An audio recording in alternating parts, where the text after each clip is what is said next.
하나님께서 집사님의 음성을 통해 오늘 이 시대에 꼭 맞는 메시지를 들려주셨다 하는 생각이 들었습니다.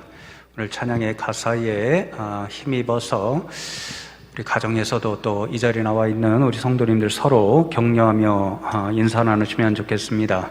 주님 살아계시니 염려하지 마십시다. 그렇게 인사 나누시면 좋겠습니다.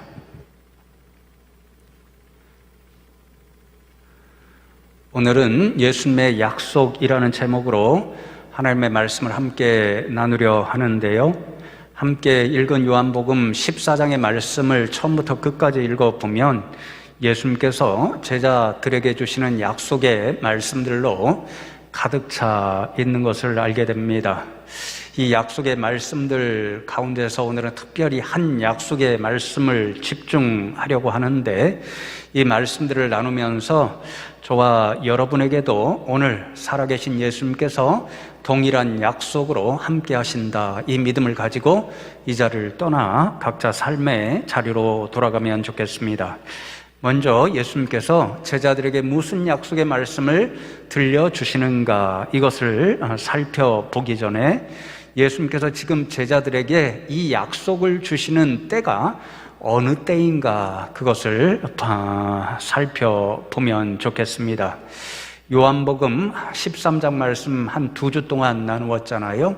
13장부터 17장까지의 말씀을 학자들이 예수님의 고별사다 혹은 예수님의 고별설교다 이렇게 이야기합니다.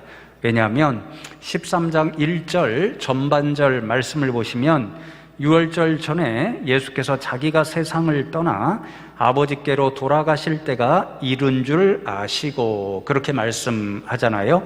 예수님께서 이제 사랑하는 제자들 곁을 떠나 그 세상을 떠나 하늘에 계신 아버지 하나님께로 돌아가실 때가 되었습니다. 그렇게 예수님께서 제자들 곁을 떠나가시면 제자들은 예수님 없는 세상을 스스로 개척하며 살아가야 합니다.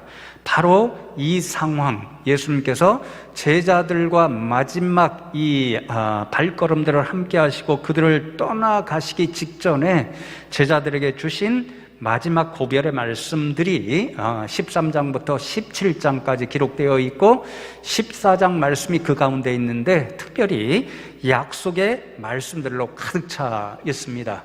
그러니까 요한복음 14장에서 예수님께서 주시는 약속의 말씀들은 예수님이 이제 세상을 떠나 하나님 아버지께로 돌아간 후에 홀로 남겨져서 세상에 살아가야 하는 제자들에게 주신 약속의 말씀들이라는 것을 먼저 알 수 있습니다. 그 첫 음성이 오늘 함께 읽은 1절 말씀입니다. 너희는 마음에 근심하지 말라. 하나님을 믿으니 또 나를 믿으라. 그렇게 말씀하죠. 모든 약속의 말씀들을 들려주시기 전에 예수님께서 제자들에게 들려주시는 첫 음성이 오늘 집사님 통해서 들은 찬양의 가사야 거의 그대로 마음에 근심하지 말라, 이런 말씀이었습니다. 여러분, 이 말씀을 역으로 생각해 보면 지금 예수님께서 제자들에게 내가 이제 너희 곁을 떠나야 돼, 아버지께로 돌아가야 돼, 이 음성을 들은 제자들은요 마음에 근심을 하고 있었다 하는 것을 알 수 있습니다. 여러분, 근심한다는 이 원어를 찾아보니까요 불안해한다, 그래서 염려한다, 이런 뜻을 가지고 있습니다. 지금 제자들의 상황이 이럴 수밖에 없습니다. 여러분, 예수님께 이 음성을 들은 제자들, 예수님이 그들에게 어떤 존재였음을 금방 생각하겠지요? 3년 동안 예수님은 제자들과 함께 다니시면서 제자들이 필요한 모든 육적인 것, 영적인 것을 채워주시는 분이셨습니다. 제자들이 배가 고플 때는 함께 둘러 앉아서 맛있게 잡수셨죠? 제자들이 목이 마를 때는 함께 그들과 마실 물을 마셔주셨습니다. 또 제자들이 아프면 기도해 주시고 고쳐주셨습니다. 제자들이 외롭고 힘들 때는 그들을 위로해 주셨습니다. 제자들에게 하나님 나라의 복음을 선포하시고 그 의미를 아주 자세하게 풀이해 주셨습니다. 제자들에게 전도하고 또 귀신을 내어 쫓고 병자를 고칠 수 있는 능력도 주셨습니다. 제자들이 정말 힘들어할 때는 누구보다도 더 큰 사랑을 베풀어 주셨습니다. 그러니 예수님은 제자들에게 가장 중요한 분이셨고, 제자들은 한순간도 예수님 없는 그런 삶을 상상할 수조차 없었습니다. 그런데 그 예수님께서 지금 제자들을 떠난다고 말씀하십니다. 그러니 당연히 제자들은 도대체 이게 무슨 말씀인가? 예수님께서 우리 곁을 떠나시면 우리는 도대체 어떻게 살아가라는 말씀인가? 이런 생각에 자연스럽게 근심할 수밖에 없습니다. 염려할 수밖에 없습니다. 불안하고 두려울 수밖에 없습니다. 이것이 사실 제자들의 지금 맞이한 현실이었습니다. 그런데 여러분, 어떻게 예수님께서는 그런 제자들을 향하여서 근심하지도 말아라, 불안해하지도 말아라, 이렇게 말씀하실 수 있는 것일까요? 그 이유가 분명히 있습니다. 바로 예수님께서 제자들에게 주시는 약속의 말씀이 있기 때문입니다. 그 약속을 믿고 그 약속은 반드시 제자들 가운데 성취될 것이라는 것을 의지하면 예수님이 떠나신 후에도 그 약속의 말씀으로 인해서 근심도 이기고 염려도 이길 수 있다, 이 말씀입니다.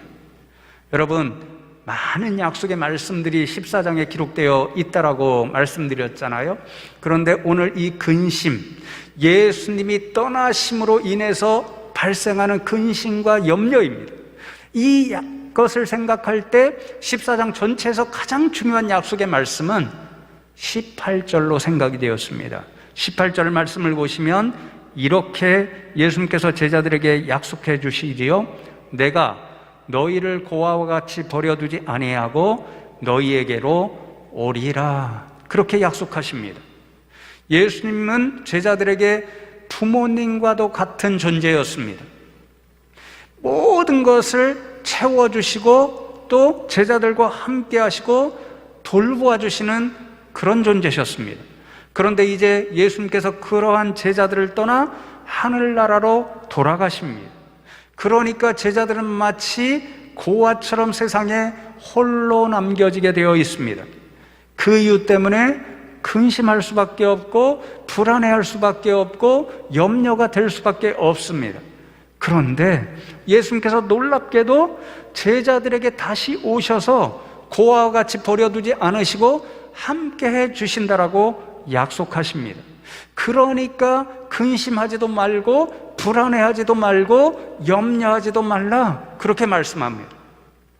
여러분, 그런데 예수님의 이 약속의 말씀이 조금 이상하지 않나요? 방금 전까지만 해도 예수님은 제자들을 떠나 하나님 아버지께로 돌아가신다라고 말씀하셨습니다. 그러니 제자들이 홀로 세상에 남겨질 수밖에 없다고 말씀하셨는데 어떻게 예수님께서 제자들에게 다시 오심으로 제자들과 함께 해 주신다는 것인지 조금 이상합니다. 물론 예수님께서는 이제 우리가 사순절을 지나고 있잖아요. 이 말씀, 이 고별의 말씀들을 들려주신 후에 예루살렘에 가서 십자가 고난을 당하십니다. 십자가에서 죽으시고 사흘 만에 부활하시고 부활하신 예수님께서 제자들에게 다시 나타나시고 오십니다.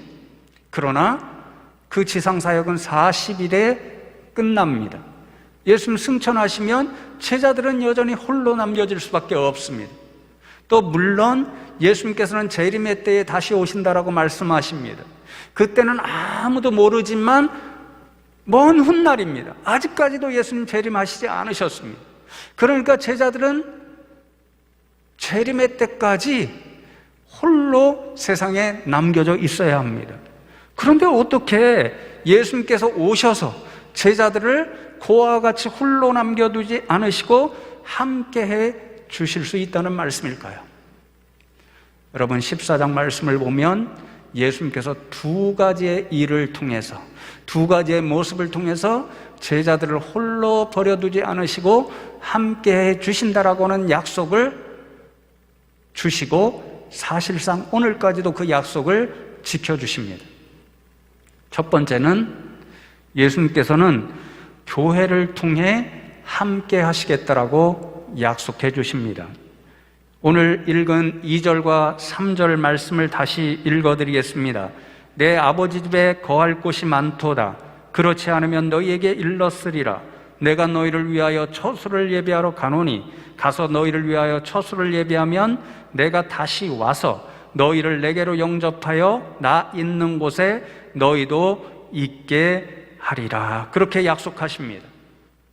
14장 말씀을 보시면요, 가신다, 오신다, 이 말씀이 계속 반복해 나타납니다. 예수님이 이제 제자들을 떠나 하나님 아버지께로 가십니다. 아버지의 집으로 가십니다. 그리고 그 아버지의 집에 가시면 제자들을 위해 처소를 마련해 주신다라고 약속하십니다.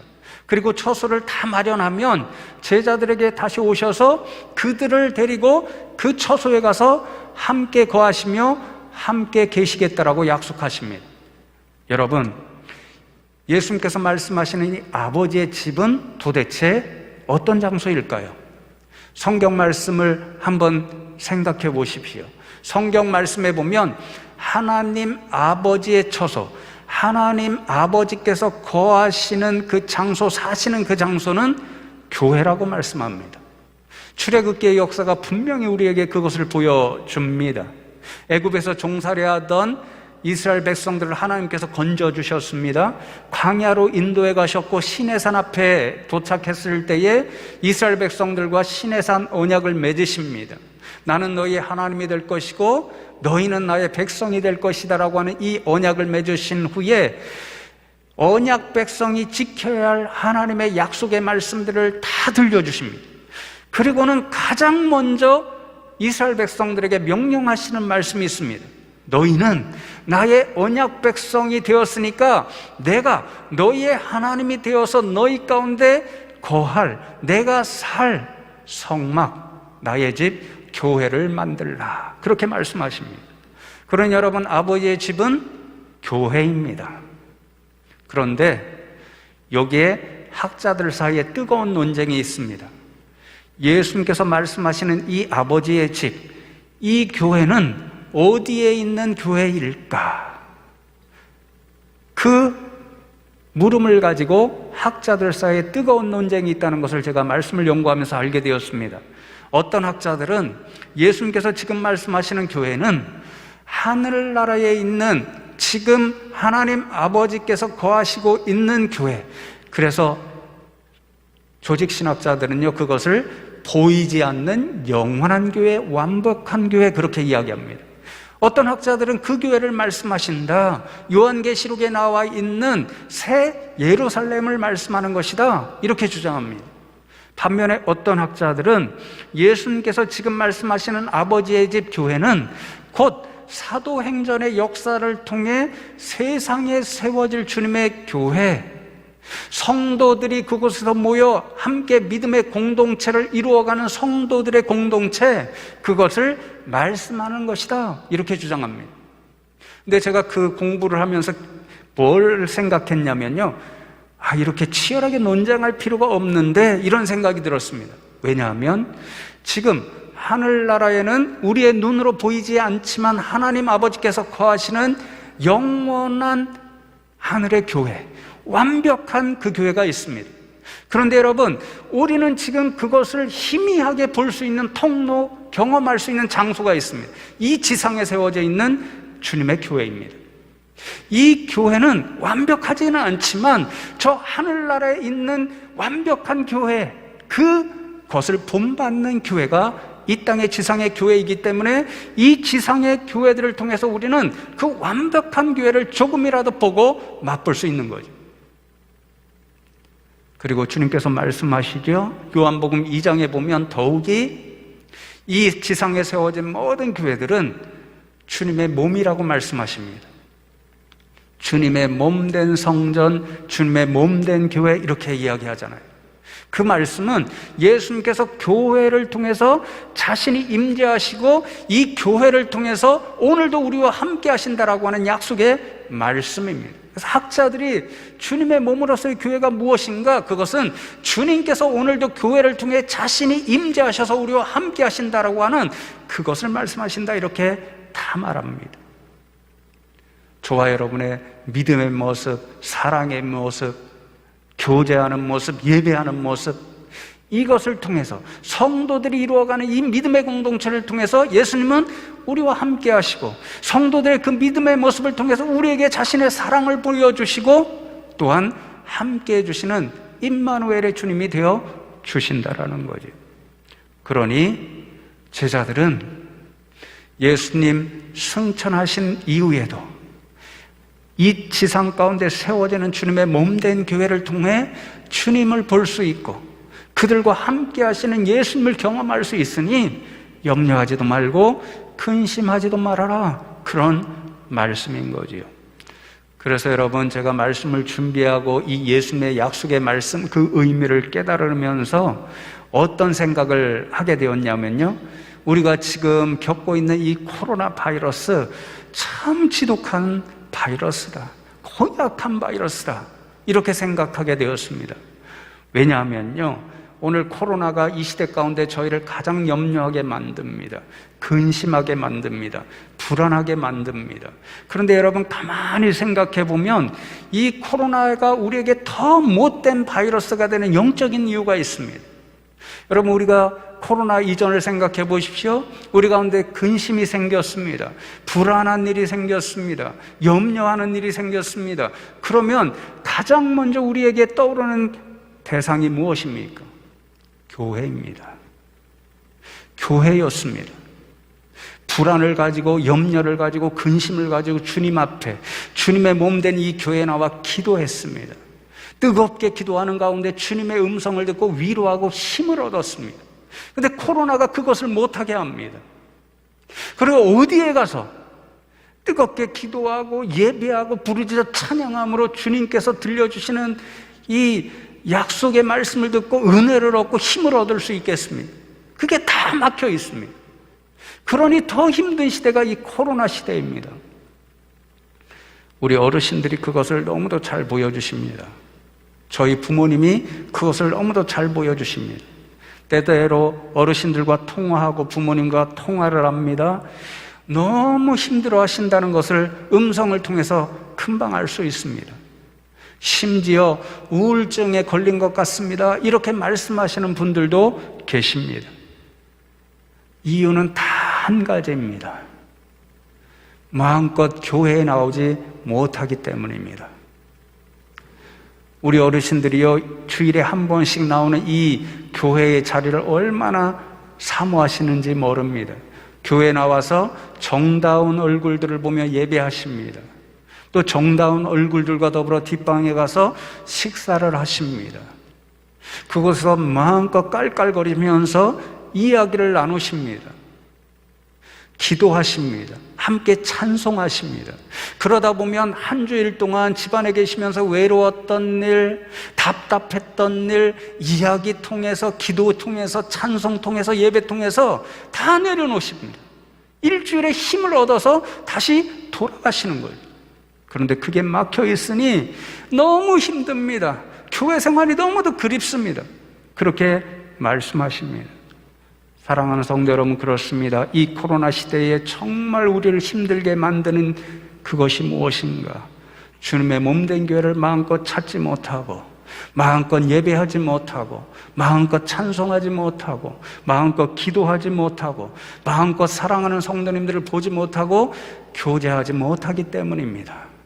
이러한 모든 것들을 통해서 오늘도 교회와 함께 계시는 예수님이 우리와 함께 하시고 도와주신다는 그 은혜를 경험해야 되는데, 그 은혜를 경험하지 못하니까 이 시대가 너무도 힘든 것입니다. 그래서 말씀을 준비하면서 제가 하나님 앞에, 하나님, 그렇네요. 우리 성도님들이 정말 힘든 까닭은 마음껏 하나님 앞에, 주님 계시는 이 교회 앞에 나오지 못하니까 그렇네요. 하나님, 그래 불쌍히 여겨주십시오. 이 코로나 빨리 극복시켜 주십시오. 성도님들 마음껏 이 자리에 나와 주님의 몸된 교회 이곳에서 찬송하고 예배하고 기도하고 우리 성도님 교제하고 그래서 힘을 얻을 수 있게 해주십시오. 그렇게 기도했습니다. 우리 성도님들도 이 교회를 더욱 사모하면서 주님의 몸된 이 교회 가운데 우리가 나오면 예수님께서 오늘도 우리와 함께 하시고 힘 주신다라고 하는 그런 믿음으로 더욱더 교회를 사랑하고 사모하고 성도님들을 위해서 기도하시는, 그리하여 그런 일들로 이 코로나 시대의 근심과 염려 극복하실 수 있는 믿음의 사람들 되면 좋겠습니다. 여러분, 두 번째로 예수님께서는 자신을 대신하여 성령 하나님을 보내주심으로 함께 해주신다라고 약속하십니다. 우리가 너무도 잘 아는 14장 16절과 17절 말씀을 보시면 내가 아버지께 구하겠으니 그가 또 다른 보혜사를 너희에게 주사 영원토록 너희와 함께 있게 하시리니 저는 진리의 영이라. 세상은 능히 저를 받지 못하나니 이는 저를 보지도 못하고 알지도 못함이라. 그러나 너희는 저를 아나니 저는 너희와 함께 거하심이요 또 너희 속에 계시겠음이라. 이렇게 말씀하십니다. 예수님께서는 제자들에게 자신을 대신해서 보혜사 성령님을 보내주시겠다라고 약속하십니다. 놀라운 사실은 그 성령 하나님은 한순간도 제자들을 그리고 저와 여러분을 떠나지 않으시고 함께해 주시는 분이십니다. 그 성령 하나님을 통해 예수님께서는 제자들과 함께 하시고 영원토록 우리들을 떠나지 않으시겠다라고 약속해 주시는 거지요. 그러니 그 성령님에 의지하면 하루하루 근심도 이겨내고 염려도 이겨낼 수 있는 믿음의 제자들, 믿음의 성도들로 살아갈 수 있다. 그렇게 말씀하십니다. 여러분, 제가 프린스턴 신학교에서 공부할 때 1, 2학년 때에 학교에서 유학생이잖아요. 자신의 나라 학생이 아니니까 자신의 나라 와서 공부를 잘하고 있는지, 무슨 어려움은 없는지 때때로 돌아보고 살펴보고 도와주시는 교수님을 개인적으로 정해주셨습니다. 그 교수님을 경험해 보니까 너무 좋은 분이시고요. 또 제가 개인적으로는 프린스턴 신학교 가기 이전에 그분이 공부하는 분야, 그런 것들이 저에게 맞아서 언젠가는 저분과 함께 공부해 보고 싶고 또 1, 2년 동안 접해 보니까 정말 좋으신 분이라서 내 평생의 은사로 삼으면 좋겠다, 지도교수로 삼으면 좋겠다, 이런 생각을 하게 되었습니다. 그런 기대를 갖고 하루는 그 교수님을 찾아가서 말씀을 나누는 중에 교수님, 제가 평생 은사로 삼고 싶습니다. 지도교수가 되어주시면 좋겠습니다. 그렇게 말씀을 드렸습니다. 그런데 그때 교수님께서 아유, 미안해서 어쩌지? 내가 곧 은퇴할 생각이라서 이제 더 이상 너를 개인적으로 도와줄 수도 없고 지도교수도 되어줄 수가 없어. 이렇게 말씀하십니다. 그 순간에 제가 너무도 큰 기대를 가지고 갔기 때문에 그 말씀을 듣는데요. 아니, 그러면 이제부터 누가 나를 도와주지? 누가 나를 돌보아주지? 누가 나의 은사가 되어주시고 지도교수님이 되어주셔서 논문을 잘 쓰도록 지도해 주시지? 이런 생각이 들어서 너무 답답해지는 것입니다. 그래서 그 답답한 마음을 담아서 그 교수님께, 교수님, 그렇게 되면 저는 마치 고아처럼 버려진 학생이 되는데요, 이렇게 말씀을 드렸습니다. 그랬더니 그 교수님이 저에 대해서 심각하게 생각하신 모양입니다. 불쌍해서 걱정을 많이 하신 것 같습니다. 교수회의 때 그 문제를 내어놓으신 것입니다. 제 이야기를 하고 도대체 이 김현수 어떻게 도와줘야 될지, 누가 이 학생을 도와주고 누가 지도교수가 되어줄지, 그것을 논의하셨습니다. 그리고는 얼마 지나지 않아서 이제 과를 대표하는 교수님이 저를 부르시더니 내 이야기를 듣고 교수님들이 이야기한 끝에 너를 이제부터 도와주고 지도교수가 될 분을 정했으니까 그 교수님을 한번 찾아봐. 그렇게 말씀합니다. 큰 기대를 갖고 그 교수님을 찾아갔습니다. 얼마나 감사했는지 모릅니다. 정말 그 말씀을 들을 때요, 모든 걱정, 염려가 놓일 정도의 그런 약속의 말씀을 주셨습니다. 한마디로 요약하면, 염려하지 마. 내가 너 졸업할 때까지 최선을 다해 도와줄게. 그런 약속의 말씀이었는데요, 모든 걱정이 싹 녹았습니다. 사라졌습니다. 그리고는 진짜 약속의 말씀대로요, 얼마나 최선을 다해 도와주셨는지 모릅니다. 제가 논문을 쓰는 1년 동안에요, 빨리 공부 마치고 돌아와야 한다는 생각 때문에 교수님을 재촉했습니다. 그런데 어리석게도 교수님이 어떤 상황에 있었는지 몰랐습니다. 그 교수님이요, 사실은 아프셔서 수술을 받고 계셨습니다. 회복 중에 계셨습니다. 그런데 저는 그 사실을 모르고 논문 한 장 한 장을 쓸 때마다 교수님께 메일로 보내드리면서, 교수님, 제가 빨리 공부 마치고 돌아가야 하니까 빨리 좀 읽어주시면 좋겠습니다. 그렇게 부탁을 드렸습니다. 교수님이요, 너무 감사하게도 끝까지 자신이 아프시다는 말씀을 주시지 않았고, 그리고는 제가 부탁한 대로 열심히 읽으셔서 제가 논문을 잘 마칠 수 있도록 최선을 다해 도와주셨습니다. 다 끝나고 나셔야 교수님께서 제게, 나 그때 사실 아팠어, 수술 받고 있었어, 이렇게 말씀하는데 한편으로는 너무 죄송하고 다른 한편으로는 그만큼 더 정말 감사했습니다. 여러분, 지금 제자들이 눈앞에 마주하고 있는 현실이 그때의 저와 아주 유사합니다. 자신들이 모든 것을 의지하던 선생님이셨습니다. 그 선생님이신 예수님께서 지금 자신들을 떠나서 하나님 아버지께로 돌아가신다라고 말씀하십니다. 그러니 그 제자들은요, 예수님의 말씀을 듣고 도대체 이제부터 누가 우리를 도와주지? 누가 우리를 돌봐주지? 누가 우리를 보살펴주고 정말 진리의 길로 인도해주지? 그렇게 생각이 들면서 염려하는 거지요. 근심하는 거죠.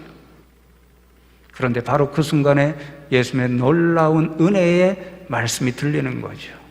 예수님은 제자들의 상황을 너무도 잘 아셨습니다. 그 마음에 근심할 수밖에 없는 연약한 인생이라는 것을 잘 아셨습니다. 그래서 미리 대안을 마련해 두셨습니다. 자신을 대신하여 제자들을 이제부터 예수님 오시는 그 시간까지 떠나지 않으며 함께 하시고 돌봐주시고 진리의 길로 인도해 주시는 보혜사 성령님을 보내주시겠다라고 약속하십니다. 우리는 성경 말씀을 통해서 예수님의 말씀이 그대로 성취된 것을 너무도 잘 압니다. 예수님 부활 승천하신 후에 제자들이 다 겁먹은 상태로 마가의 다락방에 꼭꼭 숨어 있었습니다.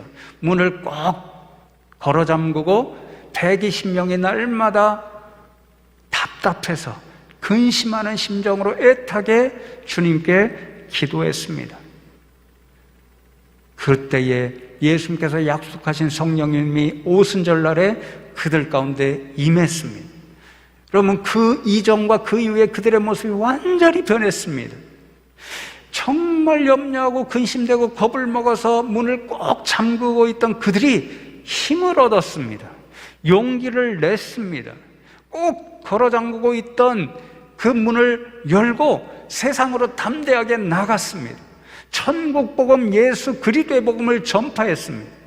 그 복음을 듣고 수많은 사람들이 하나님께로 돌아왔고 예수님께서 약속하신 교회가 세상 가운데 탄생하게 되었습니다. 이 놀라운 일들이 어떻게 가능했습니까? 예수님께서 약속하신 성령님이 그들에게 오셨기 때문에 가능했습니다.